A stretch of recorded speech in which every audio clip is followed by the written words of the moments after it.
We're going. All right, so welcome to my lecture on medieval Berlin. In terms of the structure of it, then I just want to talk a little bit about the history of archaeological excavation in the area of Mitte, which corresponds then to the area of medieval Berlin. And if we're going to delve into that story, then it's maybe just worth talking about settlement in the area of Berlin before the town was actually founded. Next big question, how old is Berlin and how do we know? The question of how old Berlin is essential because we need to determine how old it is first to be able to then discuss who founded it and why. In this conversation, then the Ascanians kind of loom large. And I just want to talk a little bit about their presence here in and around Berlin. But actually the story of who founded Berlin has actually become more complicated through recent research, which is something which I want to address. I'm selling Berlin in the first at least 200 years of its existence as being a boom town, it was small, there were only a few thousand inhabitants, but economically it was a big success. And I want to go into the evidence of why I think that and demonstrate to you. I want to be able to give you some kind of idea of what the medieval Berlin looked like, despite the fact that there's very little of it present above ground. And then we'll finish just by going through what is relevant to you guys.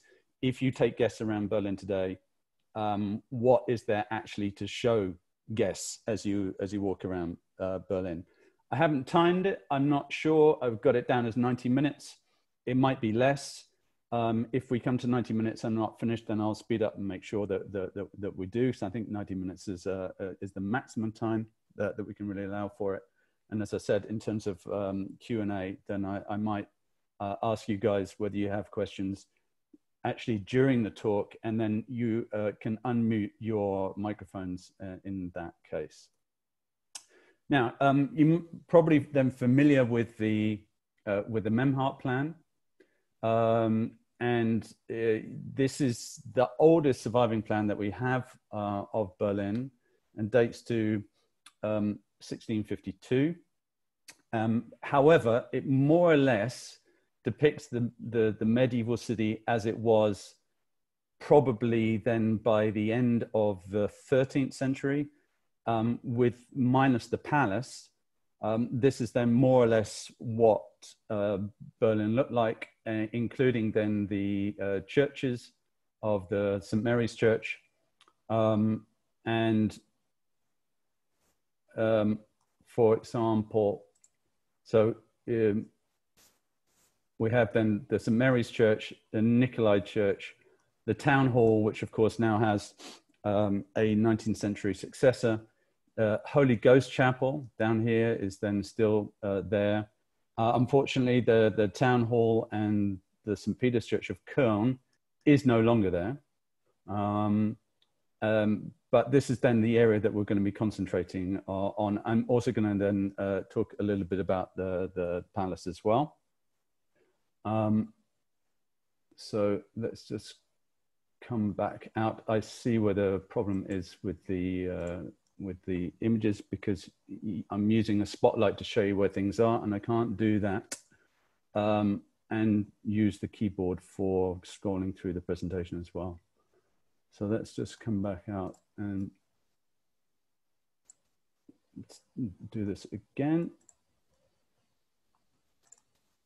Okay, so this is an image of where all of the excavations have taken place then in Berlin up until 2007, and those since 2008.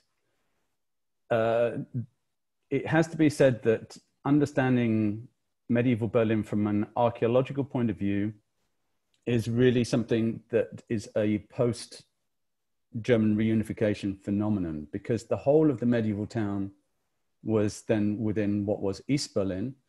And although East Germany had actually laws to protect archaeological heritage, they didn't really apply them, it has to be said. So during the Cold War era, there are a few excavations in what was medieval Berlin in the area of then the St. Peter's Church in Cölln, and then also around the St. Nicholas Church.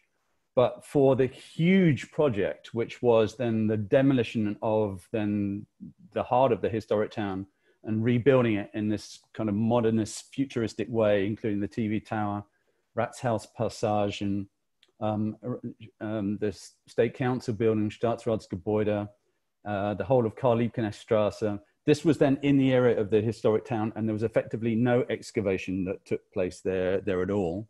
And so the construction actually led to the destruction of many of the archaeological remains belonging to the medieval period.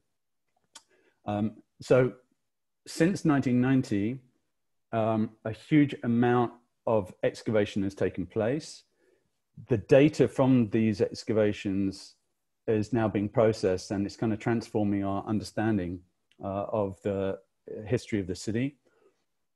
Also, in these excavations, then material from earlier periods has been thrown up as well. And this then is a plan of, in pink, the area of the medieval town. And at the same time, it shows you then where the pre-medieval finds are found as well, as listed then on the left-hand side. Now, all of this is a little bit confusing. There are lots of dots, and they've just got this broad category of Vorgeschichte, Frühgeschichte, which is then prehistory and early history on the left-hand side. Just to give you a little bit of a better idea in terms of periodization, it kind of looks like this. So we have finds in Berlin from the Mesolithic period, from the Stone Age, and also then from the Neolithic period. For example, on Breiterstrasse, then some form of mini Mesolithic settlement was discovered there. And we can describe it as a settlement simply because people lingered long enough in the area of what became later Breiterstrasse to dig some pits and deposit some stone tools from this period within it. So, and that's mostly how we know about prehistoric and early settlement in Berlin. We find holes that were dug by people for whatever reason, and they left some of their material culture within it, which we can kind of identify and date. But we can't really say anything about the nature of the inhabitation. The Bronze Age, particularly 2800 to 800 BC, is very well represented across a large area of Berlin, not just in Mitte, but in areas within Greater Berlin and beyond the borders within Brandenburg as well. Actually in the center of the city, we find quite a lot of Bronze Age pottery, but again, without any real indication of what kind of settlement it was. People were there long enough to deposit this stuff, but more than that, we can't really say. The Iron Age, 800 to 0 BC, is a kind of a hole where there doesn't seem to have been people really in this area at that time. And yeah, we have not much stuff from what's known in German as the Kaiserzeit. This is the time then the existence of the Roman Empire. Of course, the Romans never got anywhere near Berlin, but this is then just a periodization which is used broadly, more broadly than in Germany. Again, the migration period, this is the time at the end of the Roman Empire, very little material culture, and then all importantly, in an area which seems, through the lack of material culture to be found here, is then occupied then by the Slavs, who first turn up in the area of Berlin around 600. And various Slavic settlements have actually been discovered then within the area of Berlin. For example, then in the area of the Nikolaikirche, a early Slavic settlement has been discovered there, which dates then to around 800 AD, 800 after Christ. And then two Slavic villages discovered then near Mahlsdorf and Karlsdorf in the eastern part of Berlin. And also then Köpenick, which is well known by the 10th century. Also, of course, Spandau and Potsdam. And at Köpenick, Spandau and Potsdam, then we know that then the Slavs were building fortifications as well. Circular fortifications, so-called Ringwall, and they start to be thrown up at the time when Christian German speakers start to become interested in inhabiting this area. So there's a drive eastwards, and German speakers start to come to inhabit this area. They come to conflict then with the Slavs, which this conflict only really reflected in the fact that these new circular fortifications start to be constructed. We know that there was one at Spandau, one at Köpenick, Potsdam as well, and one of these has been reconstructed, and this is then an aerial photograph of the reconstructed Slavic circular castle, if you like, at Radush, which is worth a day visit if you get the chance. Some of us have been there. Sean was the last to go there. It's recently reopened. It was shut for some considerable time, but it's recently reopened. And actually within the circular ring area, they have an exhibition on the Slavs with their material culture on display, which is really, really well done. So the last known Slavic settlement within Berlin is in the area of Hackeschermarkt. And that was then abandoned, we know, by the 10th century. The last known settlement of the Slavs within the area of Berlin dates to the 10th century. And then there is nothing. We have no Slavic settlement within the area of Mitte at all until the towns of Berlin and Cölln are founded. So the most important conclusion to draw from this is whatever else, Berlin did not develop from a Slavic fishing village, okay? Really, really important. It did not develop from a Slavic fishing village. There is a hiatus in the occupation in this area. The Slavs leave. Then there's a 200-year period with nothing, as far as we know. Of course, there may be new stuff which will be discovered. And then the towns of Berlin and Cölln are founded in the 12th century, which then calls into question the origin then of Berlin's name. The most accepted theory is that Berlin derives from this berlo, this Slavic word for swamp. Personally, I favor this interpretation because there is no indication that etymologically that Berlin is derived from a Slavic name. And this would mean that the name that the Slavs gave to this local area somehow persisted in local memory and was then reused by the German settlers who founded the town. And swamp is a toponym. It's a name for an area rather than the name of a settlement as such. And I suspect simply that the name survived in local memory after the Slavs left. And then German settlers who came here saw the name, you reused it, but didn't know what it meant because, you know, why would you name your own settlement swamp? One of the problems with the swamp theory is that archaeologically, no swamp has actually been found in Berlin, interestingly.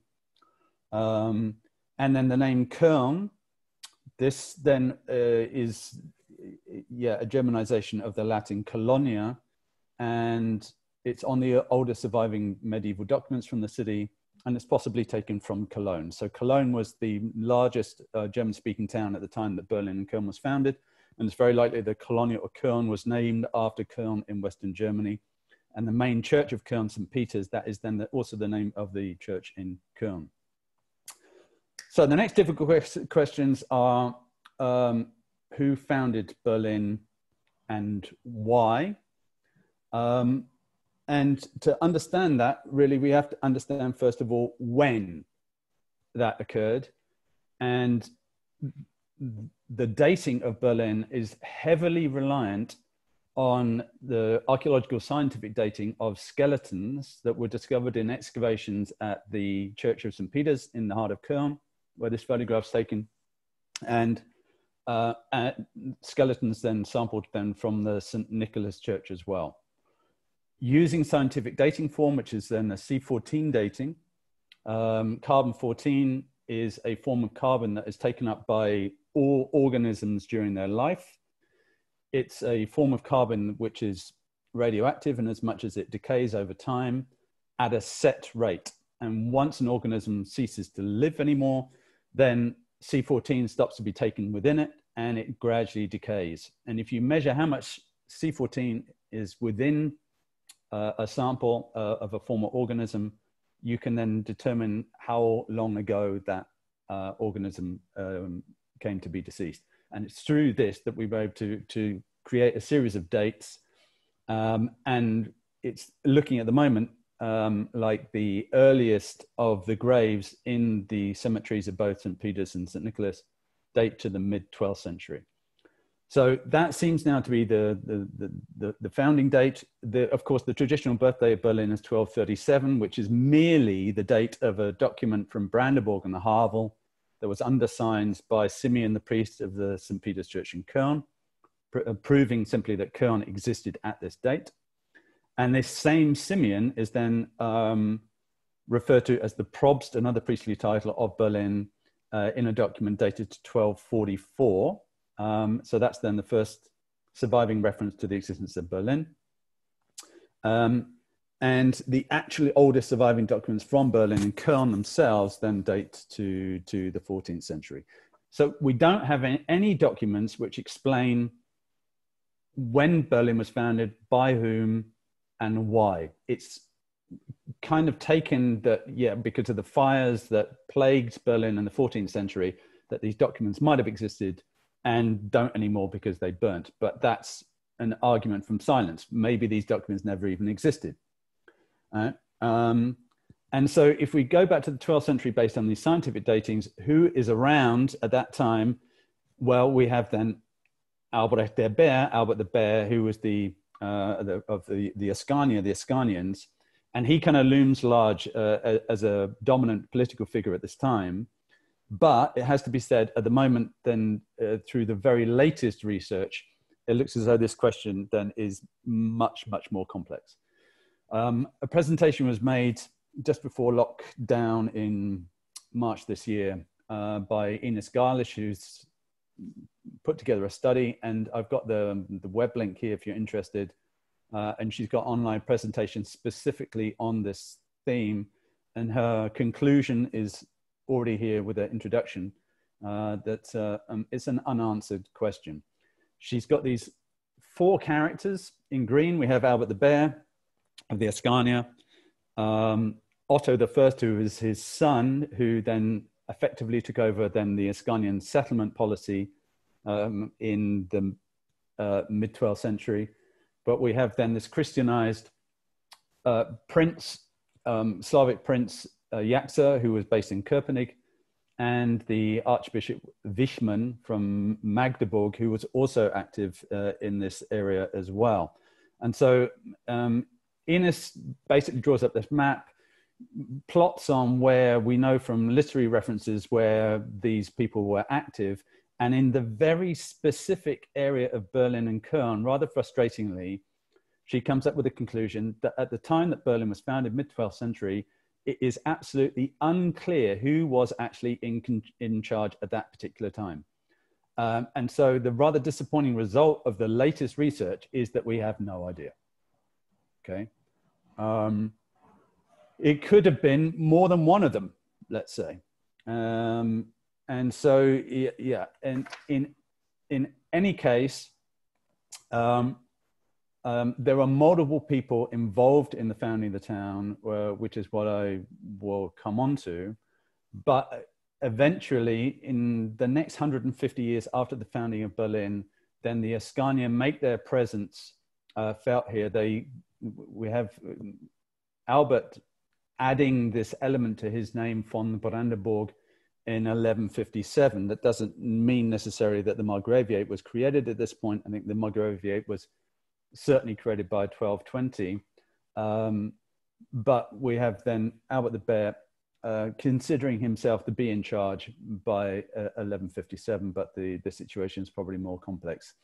In the next 150 years, then the Ascania are definitely in charge in this area.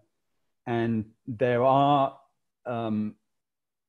concrete above ground remains from Ascanian rule. And that's also something that I just wanted to bring into the story.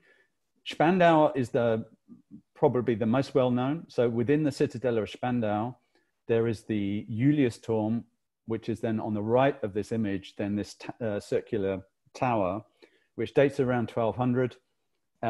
The Ascanians turned the former Slavic settlement in Spandau into a fortification, and this huge element of it remains, the Juliusturm dating to 1200, which incidentally is where then part of the war reparations that were demanded by Germany from France after the creation of Germany in 1871, part of the 5 billion gold French francs were actually stored then within the Juliusturm, and the so-called Palas, P-A-L-A-S, to the left of it, which has undergone refurbishment multiple times, attached to it here in the center of this image, is believed to be the residence of then the Ascanians, and these structures survived as then the Citadella was constructed around it then in the 16th century.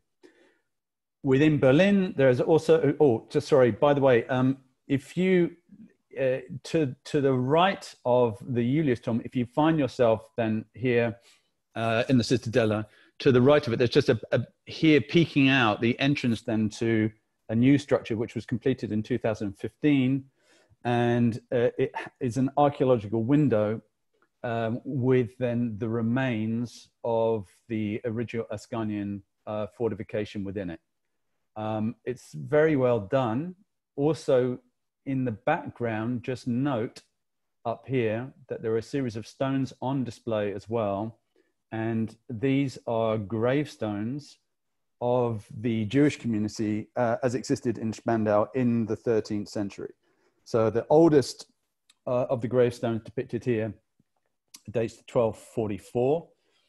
And there were other gravestones in Hebrew existing through to the 15th century. The stones were then reused and then built into the fortification, which is how they came to survive. One of these is actually on display then in the basement of the new museum as well. So the Ascanians also then had a property within Berlin itself. Now, just note that in terms of orientation here within this plan, this is then das Rote Rathaus, the Red Town Hall, right? And then what is now almost directly beneath the Ratsherz-Passagen, demolished in 1931, was Das Hohe Haus, an image of which I have here below. And this Das Hohe Haus was recorded then as the residence of the Ascania when they were in Berlin. Instead of thinking of Berlin, the Ascania generally preferred to hang out in places that were fortified due to the insecurity of this particular time. And so it's believed that their preferred residence was actually Spandau. But they had a so-called peripatetic court, which means that they traveled around adjudicating in court cases, receiving then tax and tribute. And one of the places where they came was then Berlin. And within Berlin, they had their own specific residence, which was then Das Hohe Haus. Its first reference to it dates to 1261. This is the form that it had just before it was then demolished in the bottom of the image here. It was actually only during the demolition of it that its original construction was discovered. So this is a photograph taken actually during the demolition process. They found then these Gothic brick arches that belonged to the Ascanian residence. And one of those was dismantled and actually re-erected in the Märkisches Museum, which is where it can be seen today. But the building itself, Hohe Haus, in the 19th century was then a studio for Christian Daniel Rauch. So it had ongoing use as such. And also the Ascanians owned then a more substantial plot of land, all of this, let's say, on which they donated in 1271 this area here for das Graue Kloster, right? For the Grey Monastery or the Grey Friary, and then Franciscan friars then set up then their establishment there from 1271 onwards. This is a plan on the left-hand side, probably quite imaginative, of what the friary or monastery originally looked like. The Franciscans themselves were founded in the 13th century. They became particularly popular. They went against the growing tendency for the church to accumulate wealth. They wanted to be closer to scripture and not possess property. So this was something which defined the friars of the mendicant order.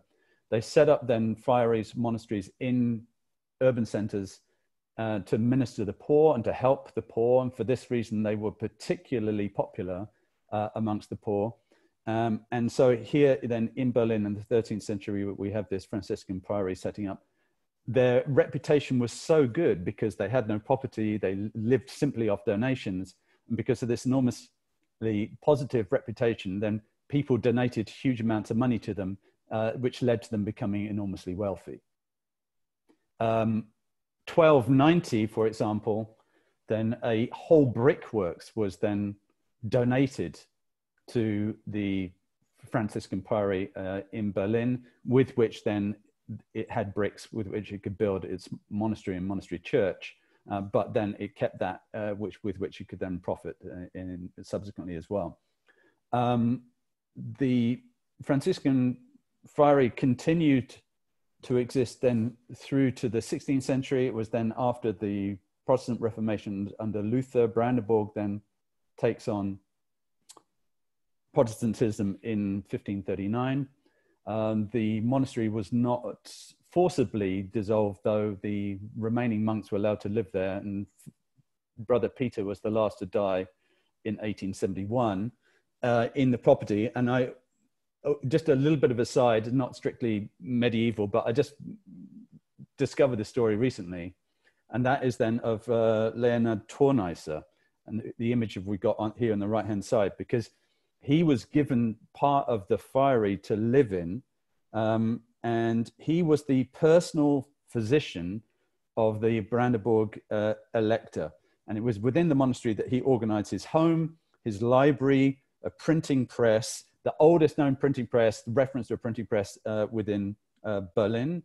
And he became very wealthy as a miracle doctor, selling medicine of his own creation, as well as astrological calendars, horoscopes, talismans for protection against evil. He claimed to know places in the Margraviate of Brandenburg where sapphires, rubies, and emeralds were to be found. And he claimed that gold could be found in the mud of the river Spree. And in his print shop, he produced writings of various scripts, including German, Latin, Greek, and Hebrew. And he was the first person to set up a scientific curiosity cabinet in Brandenburg and turned the monastery gardens into a botanical garden in which he kept exotic animals. So it's just this extraordinary character. He seems to have turned the monastery into like Dumbledore's office as such. And then in 1874, then the Grey Abbey, the Graue Kloster, called Grau because the habits worn by the monks were grey. It was then turned into a grammar school. So the school of the Grey Kloster, founded then in 1574, and famous pupils include Schinkel and von Bismarck. And this is then an image of the school as it existed before the Second World War, and the monastery church is to be seen here. This whole area, of course, took a substantial beating during the Second World War. So this is then the state of the remains after the end of the Second World War. And this is then one of the places that can be visited today, because this is how it looks right now. So it's one of the places within Berlin where it's possible then to show medieval remains, substantial medieval remains, which are then above ground. So slight digression. Let's come back then to the founding of Berlin. So it could be that multiple of the important political figures around at the time combined together to help to found the town. But rather than coming along planting a flag, they almost certainly promoted and protected settlements rather than founded settlements. So it's likely then that somebody else came along to them and gave them the idea, hey, we'd like to found a settlement here. And because it was also a possibility to make money as well, then the local lord, whoever he was, whoever they were, then said, yeah, go ahead. It's referred to often in German as the Doppelstadt of Berlin and Cölln. This is a bit of a misnomer because there were two towns. If you say Doppelstadt, and then it makes it kind of like one unit, but we don't know if they were founded at the same time. We don't know if they were even founded by the same people for the same reasons. We don't know if they were founded to complement one another. We don't know if they were founded in competition with one another. It's not unusual. There are dozens of cities across Central Europe which comprise multiple distinct urban nuclei founded alongside one another. So it's definitely not unusual. But they remain certainly separate entities until 1709, when eventually then the two towns were fused into the one town of Berlin. Now, importantly, both Berlin and Cölln started as planned settlements. And what I mean by planned settlements is that there is not a single medieval structure that has been found anywhere in Berlin or Cölln that does not align with the street system. Therefore, the street system was first. They laid out the streets, then they parceled up the land, and then people built property, right? Now, medieval villages in this part of the world generally comprise a single road, one single road along which might like split into two around the central church, but is very simple in form. Both Berlin and Cölln began as a street system with town blocks as defined here in the Memhart plan.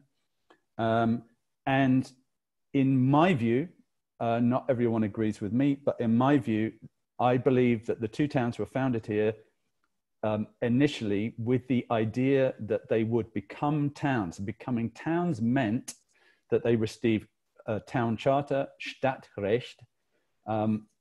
With Stadtrecht, then all kinds of privileges are given to a settlement.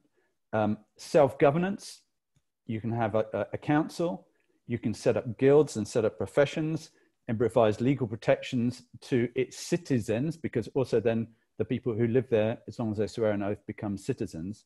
So there are all kinds of economic and above all else, economic and legal advantages to having a town charter. Only settlements of a certain size got them.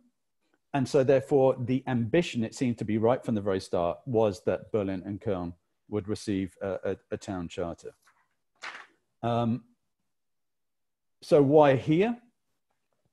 The river is the key issue, right? And there seems to be a crossroads as well. So there's a bit of a debate as well that there was a certain point across the Spree that was more advantageous than others. This was the point. So this is a crossing point of the River Spree. And then that draws people through the town who need to cross the Spree, and providing them commercial opportunities as well. We know that then Berlin and Cölln had Stadtrecht possibly already by the time that the town is first mentioned in 1237, right? The town council that was set up was responsible for supervising the market, responsible for weights and measures, policed the quality of the goods sold. For example, you know, if inferior bread was sold, then you would get a fine. It controlled the important textile market, building regulations, fire safety, defense of the city through walls and ditches, and public order. The council was responsible for determining which professions could operate in the city. We have then references already in the 13th century to guilds of bakers, butchers, shoemakers, for example, cloth workers, and we even have a nautical guild referred to as well. Right? A nautical guild is attested because it provided money to set up then an altar of the Holy Cross in the St. Nikolai Kirche. The council was made up of wealthier merchants. So the councillors were also senior members of the various guilds, including the trading guilds. And so the interests of the council and the guilds were intertwined with one another. And this was effectively a town run by merchants for merchants. And great wealth was to be had then through long distance trade. And Berlin had become a member of the Hanseatic League, a network of cities run by merchants in merchants' interests, then already by the 13th century. Also, as well as having control over the town itself, then the council and the wealthy merchants it comprised started to buy property outside of Berlin. And so we hear of then 42 of the wealthiest of the merchants' families in Berlin and Cölln having control over 94 of the surrounding villages, for example. Right? So the guild was, the Hanseatic League was created to protect the guild's economic interests and diplomatic privileges in their affiliated cities and countries, as well as along trade routes the merchants visited. So the Hanseatic League had its own legal system and even furnished its own armies for mutual protections and aid, but not considered as a state. Also in the founding of Berlin, the church was involved as well, because all medieval towns are based around churches. So the church is the social epicenter of the town. And the intertwining of interest between the merchants and the church is reflected perhaps then in the name Nikolai Kirche, because St. Nicholas was the patron saint of merchants and also sailors, right? And then riverborne trade was the lifeblood of the town. In terms of the people who actually founded it, then there were professionals in the medieval period known as locators, which is where this word, the English word allocation is related. And the locators were employed by whoever jointly wanted to set up the town.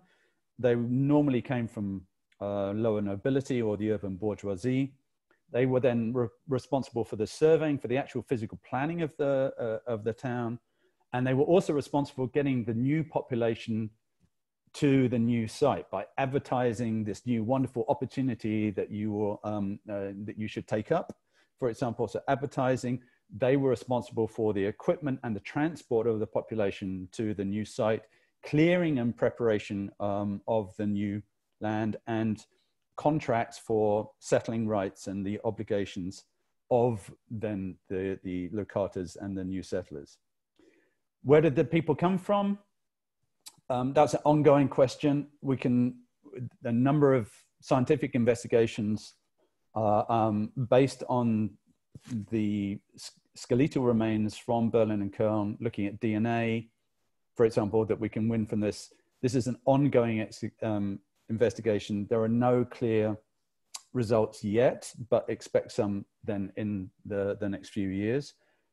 The majority of them were almost certainly German, but other nationalities may have been involved. We hear of Dutch, for example, and to a lesser extent, people from Denmark or even Scots and Slavs as well.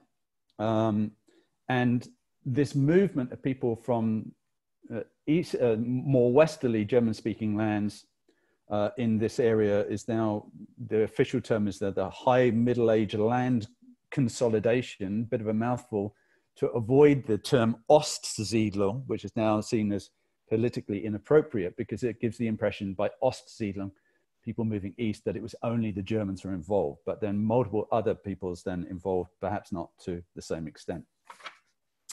And then also just think outside of Berlin too, lots of villages founded in the area as well. So the river is the all-important element. And this is then the key to the success of Berlin. This is a Kahn, this is a form of river barge that was then the kind of vessel that would have been plying trade between Berlin and Hamburg, ultimately, along the Spree, then into the Havel, then onto the Elbe.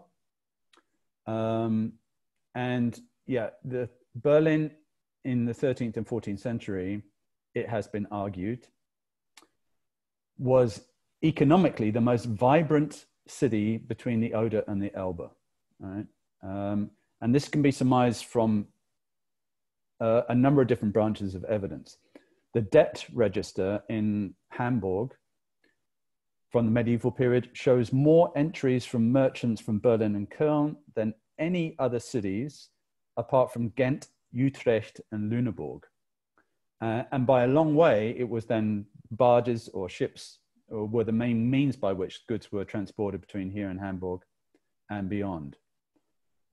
There is effectively no archaeology of the harbor facilities or ship traffic from the medieval period. We know from the debt register in Hamburg, for example, that it was primarily grain in the form of rye and timber in the form of oak that were the main exports from Berlin and Cölln, coming back up the river from Hamburg, and was then salted herring, textiles from the Low Countries. Fish markets existed then in both Berlin and Cölln, but we also hear of other exotic items coming up the river, such as cinnamon, figs, ginger, oil, pepper, rice, saffron, and wine. Now, if you're going to go from Berlin to Hamburg, then yeah, you've got, as you can see on the ship here, you can set your sail and off you go, and the flow of the river would take you down there. Coming back up against the flow of the river is an entirely different story, and this is something which has gripped my imagination of late. How did that work? These are then barges in Berlin from the 19th century. Very little changed basically from the founding of Berlin in the 12th century through to the 19th century in terms of transport along the river, using these barges, equipped then with a mast, but that's not going to really help you coming up against the flow of the river. So how do you do it? Let me introduce you then to the concept of treideln. Tow paths along the sides of the riverbanks with which these barges were towed back up. And to give you an idea of the distance, I finally found a river navigation, a German navigation river app, which I downloaded yesterday to try and find out the actual distance by river between the center of Hamburg and the center of Berlin. And that is 364 kilometers. Boats were pulled. Now, although I'm sure beasts of burden were used as depicted in this photograph, the reality, it seems, was even more desperate. And that is the treideln. The painting, very evocative, is actually then from the Volga River. But the sketch on the bottom right was published first in 1882. And this is of men pulling a barge on the Elbe River. And still in the 19th century, there were thousands of people employed in this business called treideln, of pulling then barges up the river. And if you imagine that, yeah, steam ships were first produced in the 19th century, that means then effectively for 700 years, by far the greater majority of the time that Berlin and Cölln existed, this is the means by which then goods made their way, for the most part, then from Hamburg through to Berlin. There were land routes as well. This activity, as depicted here, is something that seems to be quite seasonal. So it was apparently easier to pull boats when the rivers were high, and this was generally in the spring. It was more difficult when the rivers were low, and of course in the winter, very, very difficult as well. But there were thousands of people engaged in this, who are now effectively forgotten. And for me, kind of stimulates all kinds of questions. What did they do when they didn't do this? Where did they sleep at night? Did they travel the whole way? Were there teams? Did they relay? I don't know, but just an interesting part of the story. Also super important, of course, is then the Mühlen Dam, which is then depicted on the Memhart plan here, and is then depicted then in this model made of wood, which is a photograph taken from the Märkisches Museum. It properly formed a dam, meaning that it stopped the passage of boats from one side of it to the other. This was then part of the economic success of Berlin, because it meant that all boats that came down the Spree and wanted to continue onwards, or indeed vice versa, had to stop, unload their cargo. And part of the laws were in Berlin that this cargo had to be put then within the local market, and it was allowed to, the cargoes were allowed to be bought by the local population for 48 hours before they'd been put back on a boat to continue the journey. This is why the original markets of Berlin and Cölln were located right next to the Mühlen Dam. So this, now described as the Molkenmarkt, was then originally known as the Old Market, was that in the heart of Berlin. And then the market of Cölln on the other side of the Mühlen Dam here, as depicted then in the Memhart plan. We have a dislevel then of water from one side to the other. It's believed that the Mühlen Dam was originally constructed in the 13th century, and water flowed through the dam, powering effectively water turbines of mills that were producing flour, but also we hear of sawmills and bark mills, where hammers pounded bark that was used then for the tanning of leather. The mills were owned by the Margrave, by the Elector, and this is one of the main means by which he made money. The mills on the bridge burnt out completely in 1838, and were then subsequently replaced by a much more substantial stone building designed by Ludwig Perseus. This is an image of it, and that was then opened in 1846. This is a view actually looking at it from the Nikolai Quarter Berliner Stadtschloss side.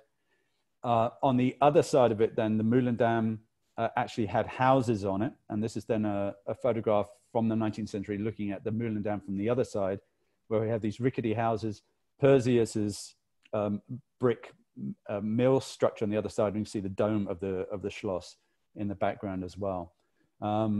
It was then, the whole thing was demolished in the 1880s, and a lock was created then in 1895, but I've also read 1888 as well. But with the creation of the lock at the end of the 19th century, this was then the first time since the medieval period that ships could then, through this lock, continue their journey down the Spree. And then, yeah, the Nazis were basically responsible in 1937 for demolishing the entire thing, and then built in 1968 what I think is officially the ugliest bridge in the entire city. So I just want to paint a picture then of success in Berlin as a result of trade in the first few hundred years. That success is also possible to actually see within Berlin as well, okay? And there are several strands of evidence. The raising of the physical level of the town over time, I'll explain in a moment. The expansion of Berlin to almost double its size which occurred in the 13th century. And then something which I was then also personally involved with, then the excavation of the cemetery of Cölln around the St. Peter's Church, which also massively expanded through the increasing size of the population then in the 13th century. So in terms of the physical raising of the town, one thing that's important to remember, that not just in Berlin, but in all towns that have existed for hundreds of years, that the street level, let's call it, increased over time. At its most extreme form, maybe Rome, where when they were building the metro system in the previous century, they were tunneling through houses that would have been on street level during the Roman period. In some places within Rome, the street level was increased by 17 meters. Here in Berlin, then there is the same phenomenon, but the medieval street surface is probably 1.5 to 2.5 meters lower than the current street surface. The reason being ultimately is that people just brought more stuff into the town than they took out. And if you excavate and look in the soil in Berlin, you can find then fragments of brick, fragments of charcoal. Think of all the wood that was brought in for people to burn as fuel. That waste material was not taken back out again. It just ends up dumped within the town. Similarly, when people started to dig cellars for houses, stone-built houses, then similarly, then the spoil taken from that did not leave the town. Bit by bit, then the surface level increased. So what I'm highlighting here is the street level as it was probably originally at the time of the founding of Berlin. Everything above that line here is archaeological deposits, which where this orangey soil is located. This is actually a cut here. This is we've got a vertical slice through this archaeological strata here in the area of Petriplatz. And this is what actually looking at a vertical slice through a cellar that had been cut, which had subsequently been backfilled. And the white stripe up here is a wall foundation, which itself was put in a trench. So this building, its superstructure, the bit of that building which appeared above ground, started here. So, and that structure dates then probably to the late 14th or the 15th century. So in the late 14th or early 15th century, the ground level, the street level of this area was located here. And then maybe in the 12th century, it was located down here. So we see this rising of the street level across medieval Berlin, wherever it's excavated, as one indication of a degree or the amount of settlement activity that was going on. We know now through excavations at the Rathaus that this whole area of Berlin was added to it in the 13th century. Right? So the Marienkirche, first referred to then in 1292, was built at some point during the 13th century. And it's thought that probably after 1220, that the area of Berlin almost doubled with this additional area added and the creation of what became then known as the New Market. And this is the New Market was created, then the original market over here became known as the Old Market. And then with this more or less doubling of the size of Berlin, subsequently, again, still in the 13th century, then the town wall was built around both Berlin and Cölln as well.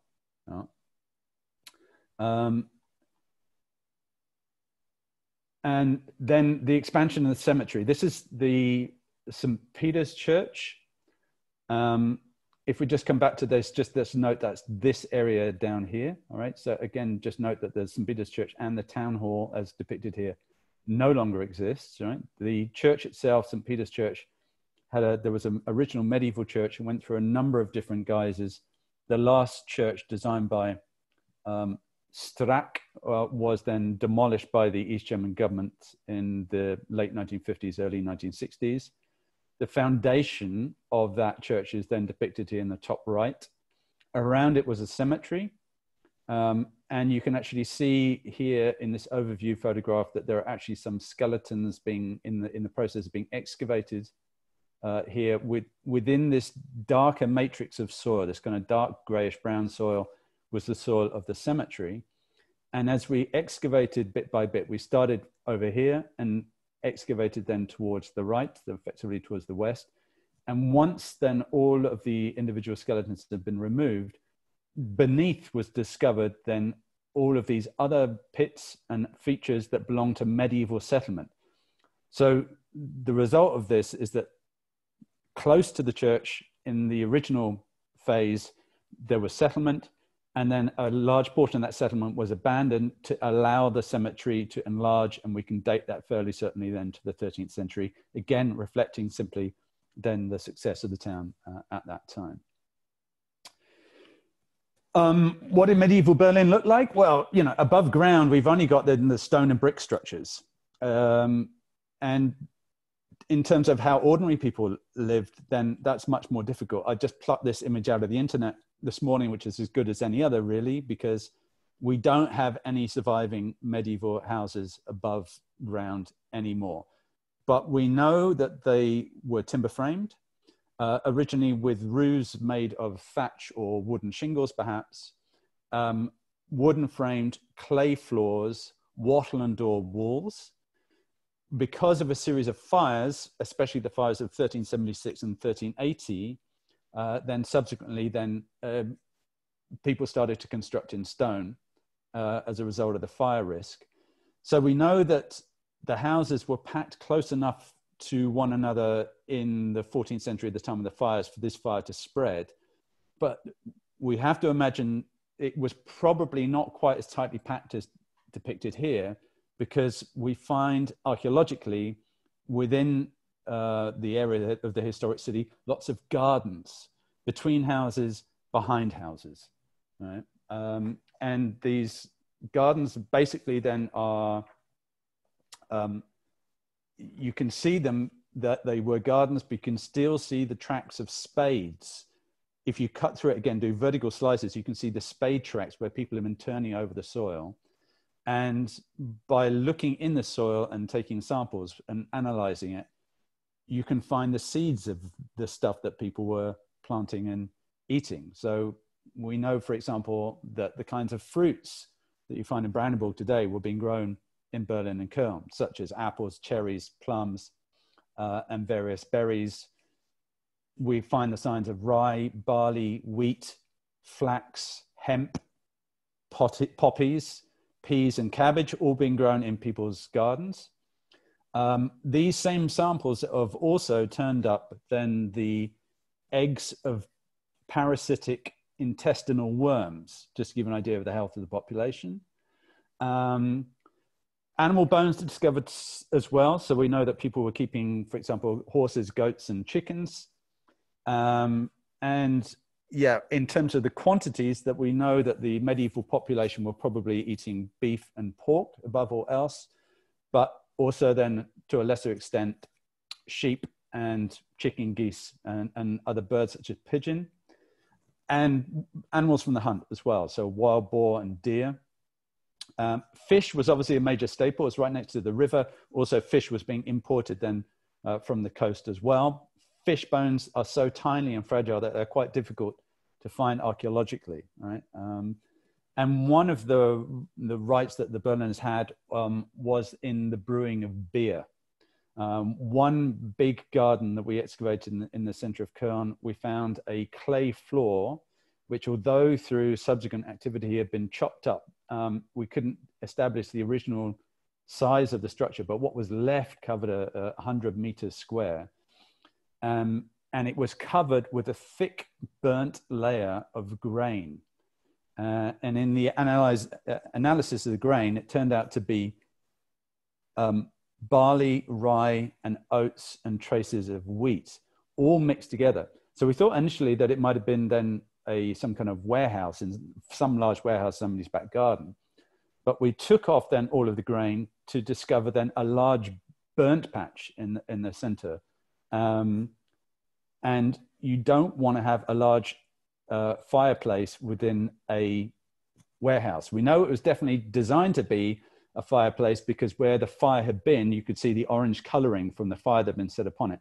The clay floor was twice as thick beneath that than elsewhere. So it was a designed fireplace. And we also determined that of the different types of grain, the barley that was present had been germinated. And the only way to germinate barley is to lay it out on dry area and water it. And the only reason you would do that is to produce beer. So it's fairly clear that what we excavated was then dating to the 13th century, the oldest brewery known in Berlin. And that was part of the rights that you got with Stadtrecht, with the town charter, that then the wealthier households were allowed to brew their own beer. Now, in terms of the stuff that we actually find archaeologically, because of all of the activity that takes place above it, generally, then we just find the stuff which is cut into the ground. And we have these so-called earth cellars, which seem to be dry storage areas. And they are the most commonly found medieval structures during excavation. It looks like this is actually wood, but the wood is dissolved into sand and you just leave a stain, which just leaves a stain. But if you carefully excavate around it, you can see the structure, the original structure of the wood. And there are stone blocks, as you can see in the inset there, showing how the structure is supported. The remains then of iron nails. And pit latrines.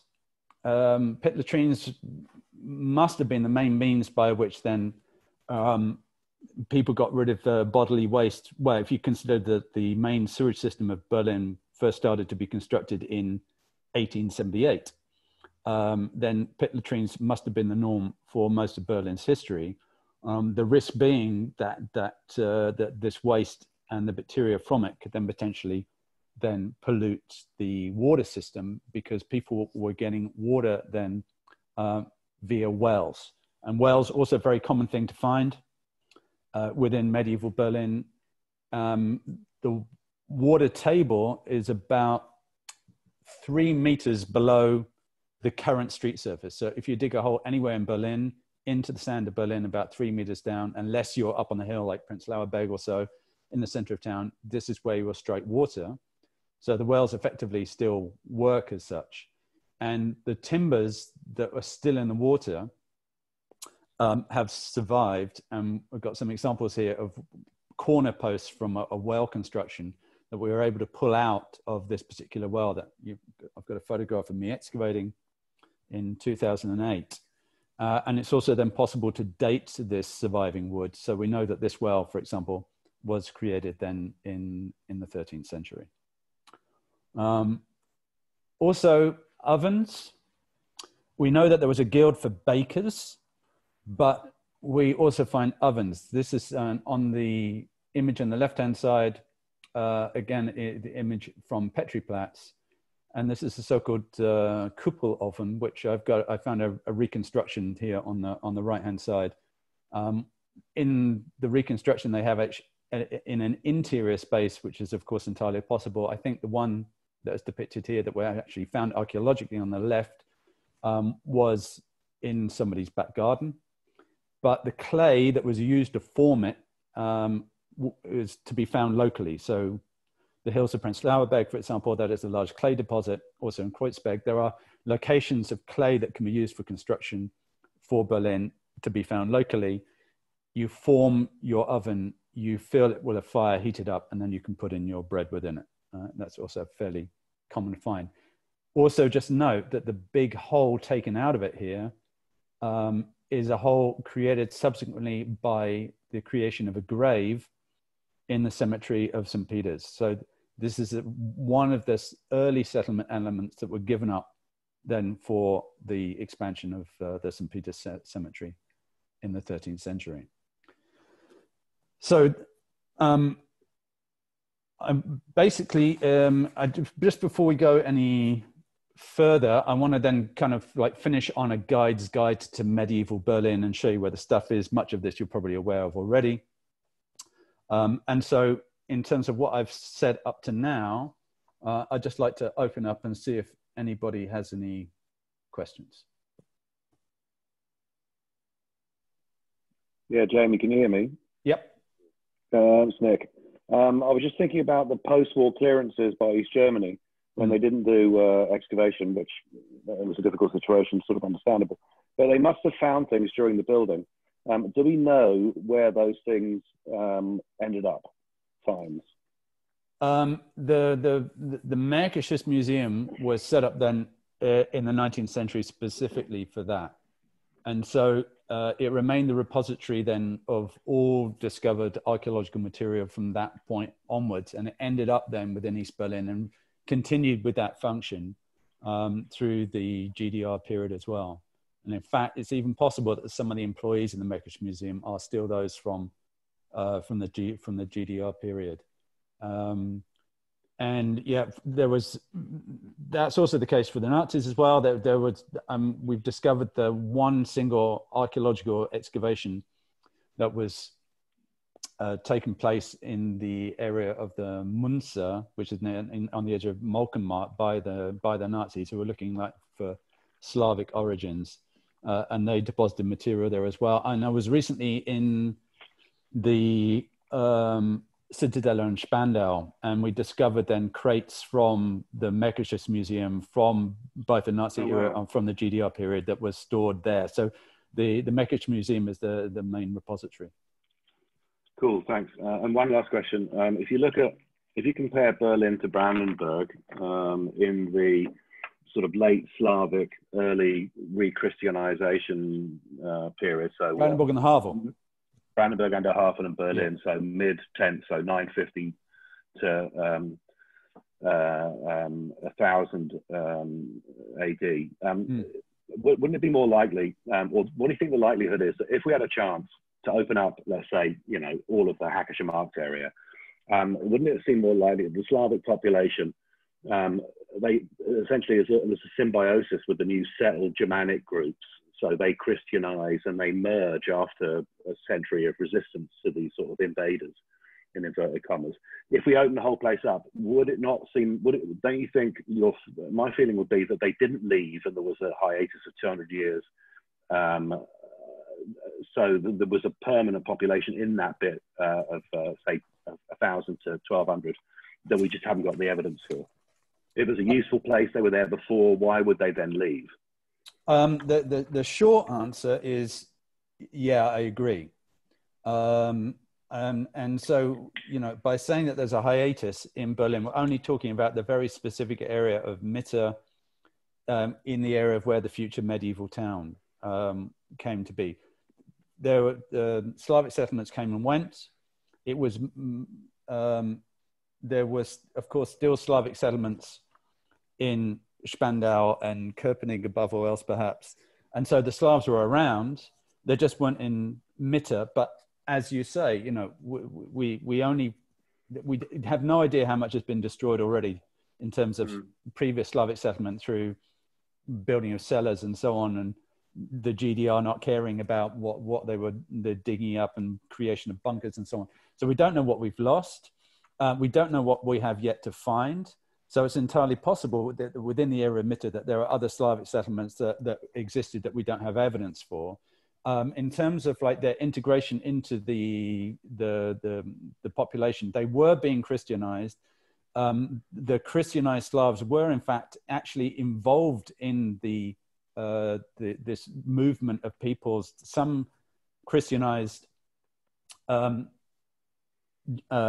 of the dukes and lords of the Slavs actually then were actively encouraging German settlers, Christian German settlers, to come across.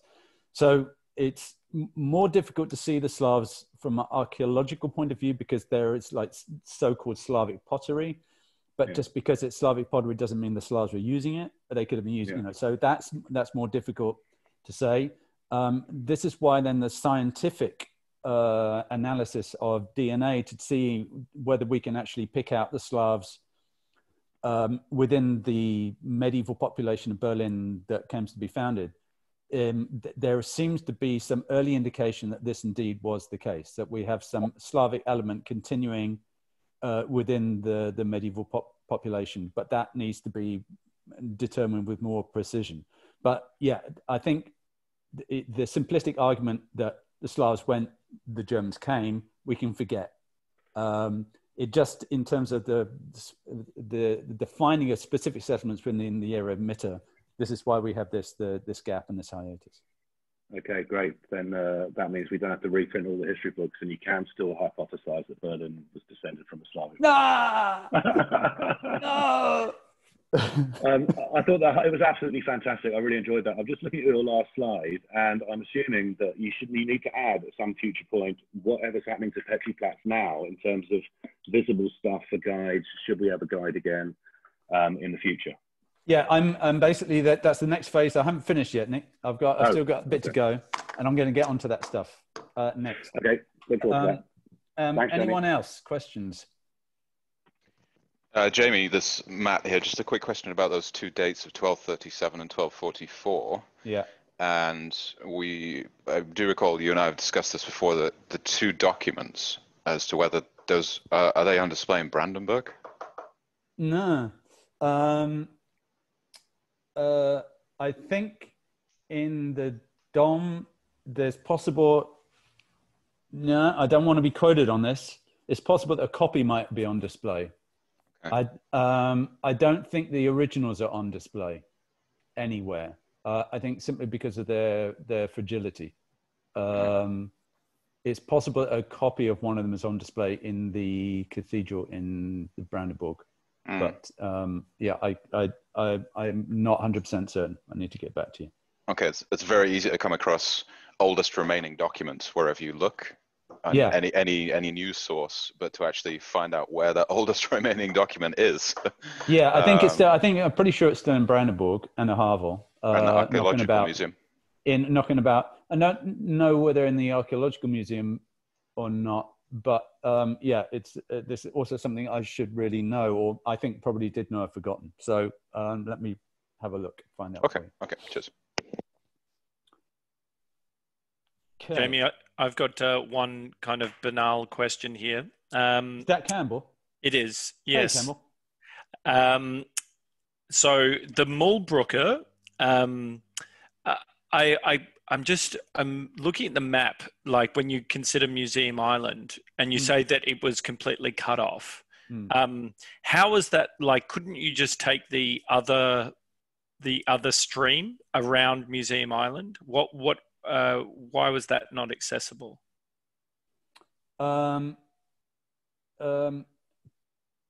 It was blocked, or it was not navigable. To be honest with you, Campbell, I think you've this really reminds me that I suddenly came across that own question myself about a week ago, and I thought, oh, yeah, that has to have been blocked as well. I know that it was blocked, and I thought I should look that up then, and I didn't.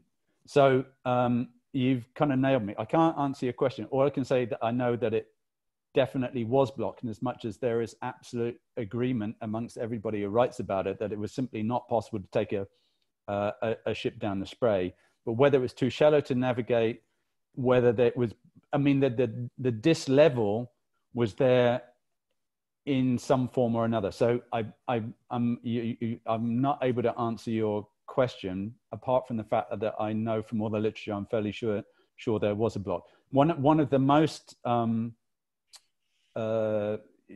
contentious questions that exist is about whether the island was originally an island, whether it was an island, for example, which rather than being an island, there was just an old arm of the Spray which went around it, and then they dug through to complete the island, if you see what I mean, or whether it was originally an island or not.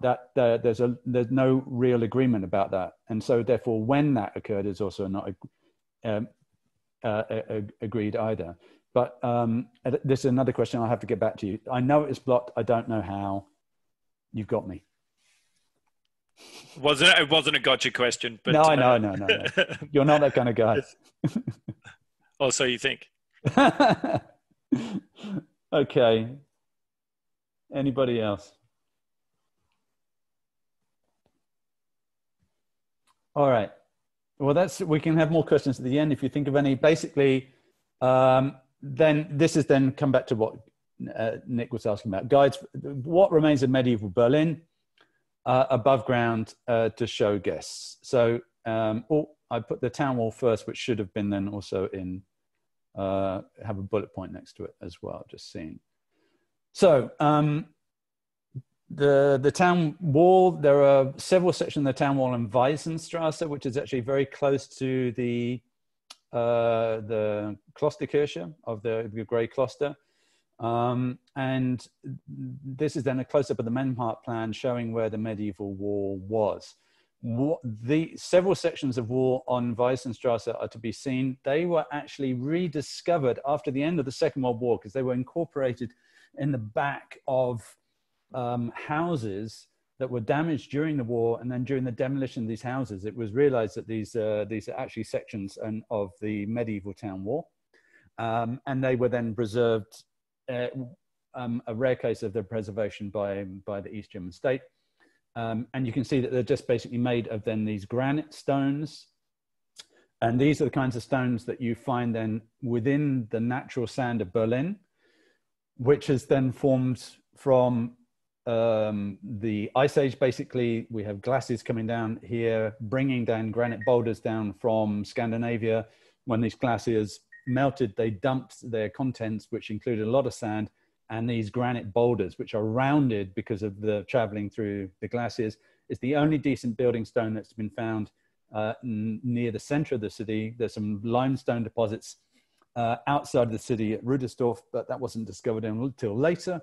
And so the building stone, which can be seen used then in the St. Nicholas Church, in the St. Mary's Church, is these granite boulders together with brick, right? Because there's clay here, so they were producing brick.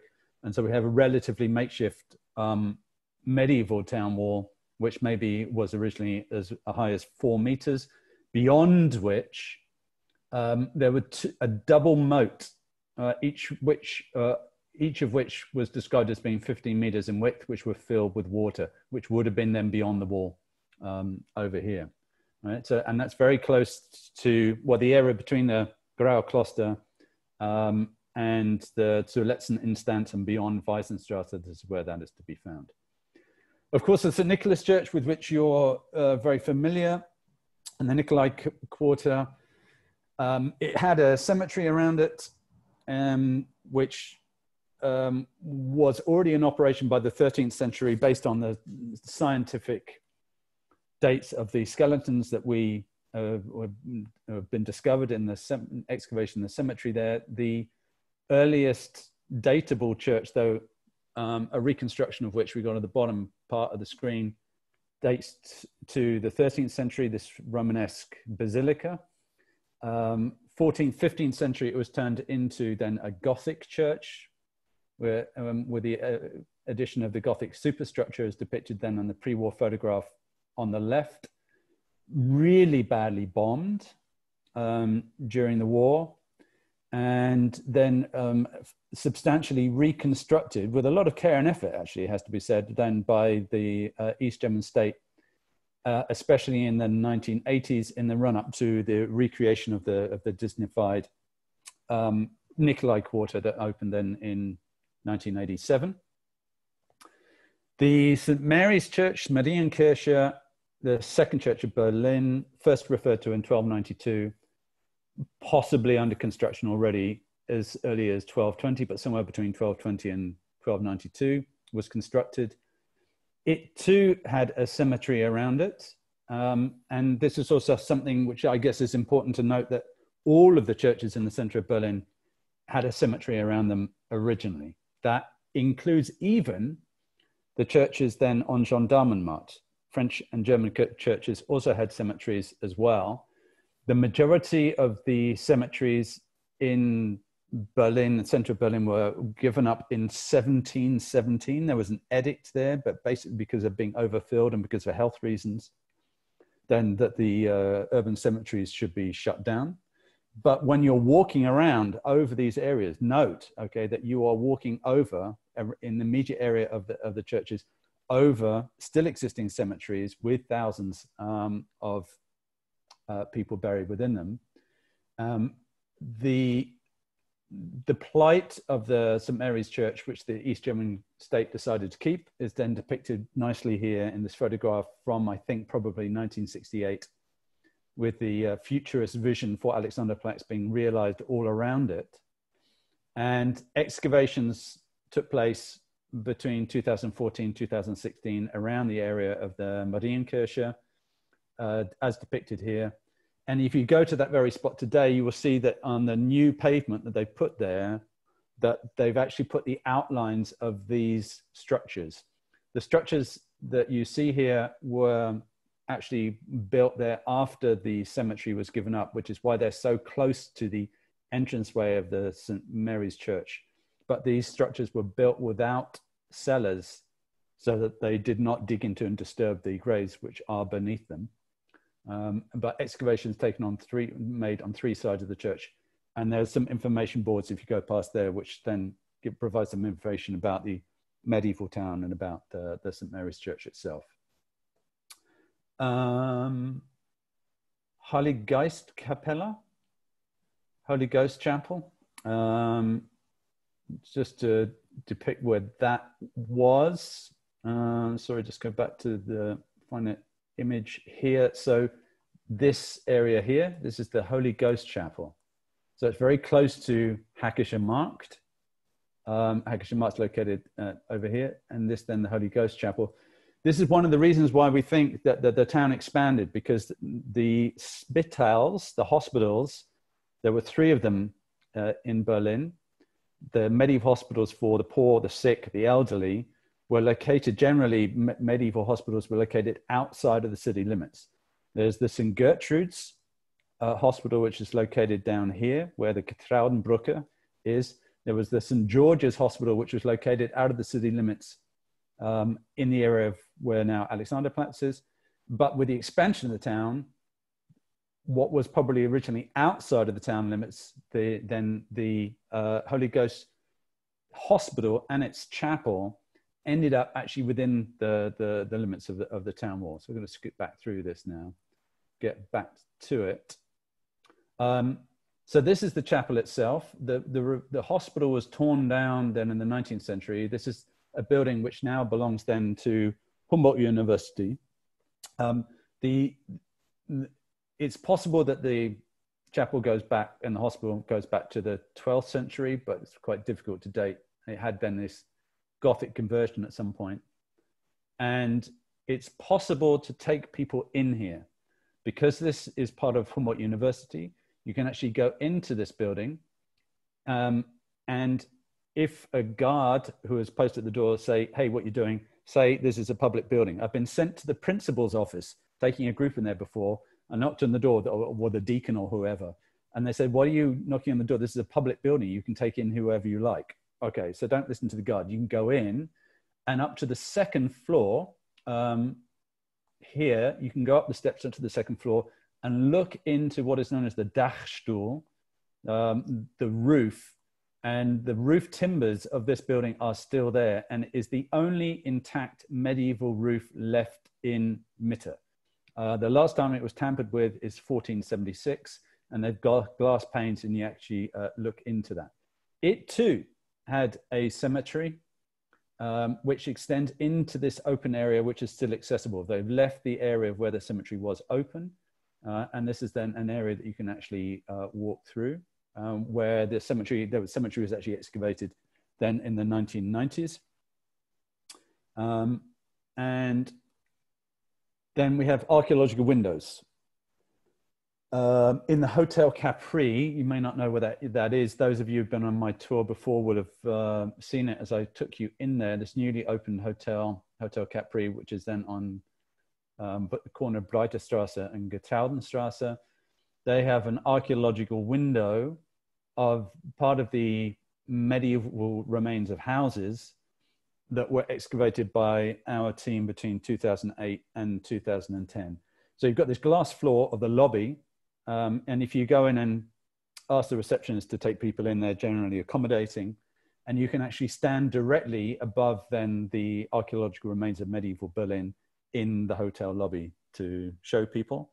And on the other side of the building, the Getroudenstrasse side, marked in red stone, they've got the outline of the Ratswaage, because part of the hotel occupied the area of where the town hall of Cölln used to be located, and it had a weighing bridge. And the remains of the weighing bridge we discovered, the weighing bridge being then for carts filled with material. You take it then and you take it to the town council, because that is the official weighing measure. and that has been memorialized in the pavement, basically. You can see where that is on the other side, marked in red. The Stadtschloss, after its the removal of the Palace of the Republic, then the largest excavation that ever took place in Berlin took place in the area of the former palace between 2008, 2012. And this is a photograph looking over the remains towards then obviously the Berliner Dom and Lustgarten. Part of these remains have been kept and have been integrated within the Humboldt Forum, right? Interestingly, the view that we're looking at here towards the Staatsratsgebäude, the holes in the ground that you can see here, these are craters left over from the detonation of the explosives that blew up the Stadtschloss in 1950. And this is one of the areas that is now going to be made visible within the Humboldt Forum when that opens. And you can get an idea of what that looks like. I had a preliminary tour within that area, not yet completed, but there's actually quite a large area of the remains of the former Stadtschloss that are going to be visible within the Humboldt Forum when that opens. Unknown fate is that of the town hall. Obviously on the right-hand side, we've got then the das Rote Rathaus. The Rathaus was completed in 1869. The central plan here shows where the Red Town Hall is located. And in outlined here, it shows where the original medieval town hall of Berlin was located.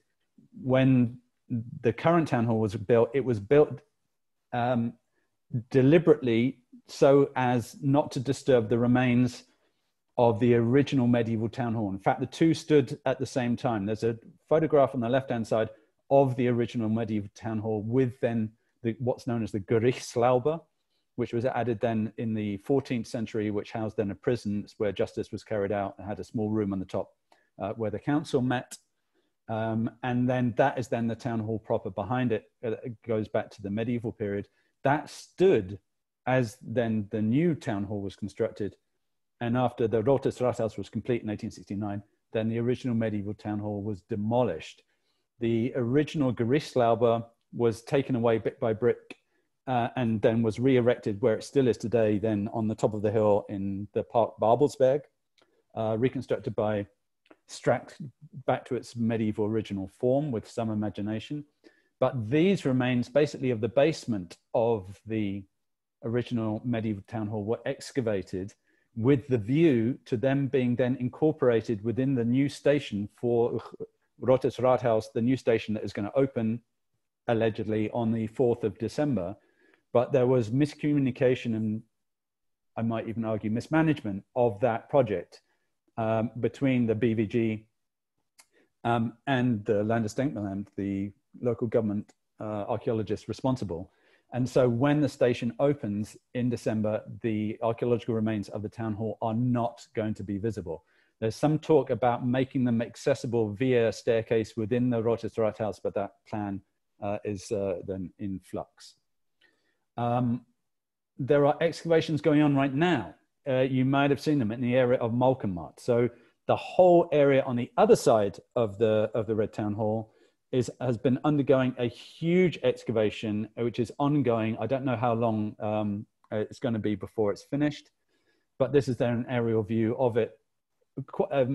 Quite well done is a online presentation. You've got the chief archaeologist, Michael Maliares, appearing as a disembodied little animated figure, giving then a tour of his excavations with lots of pop-up screens and so on. There's a link for that at the bottom, and that's pretty well done.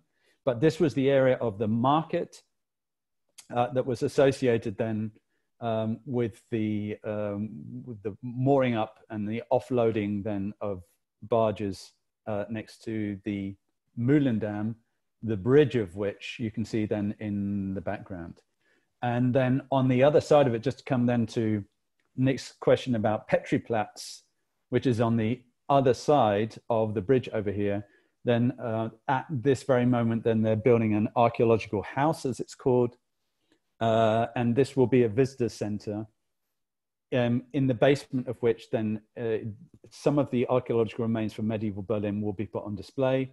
We do not know when that will be finished, but it will become effectively the official point within Berlin where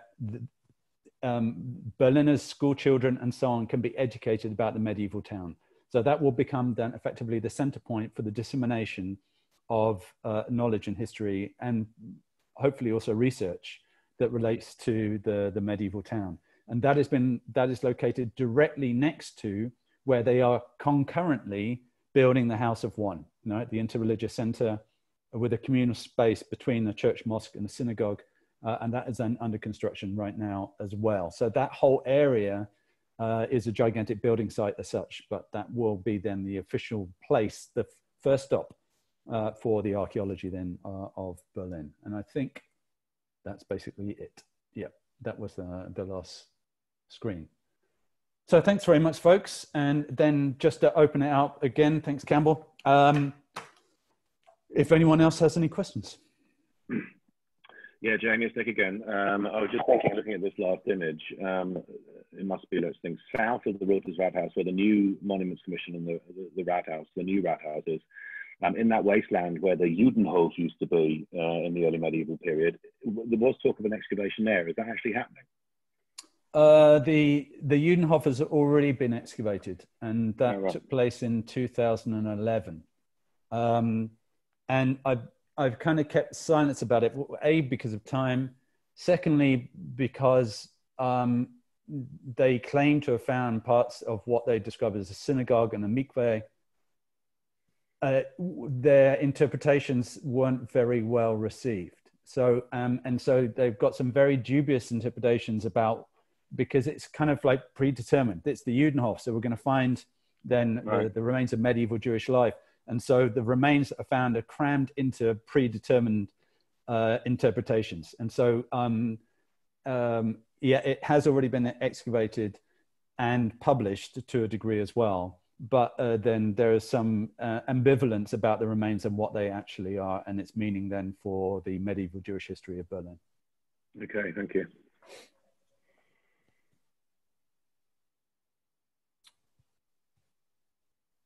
Anybody else?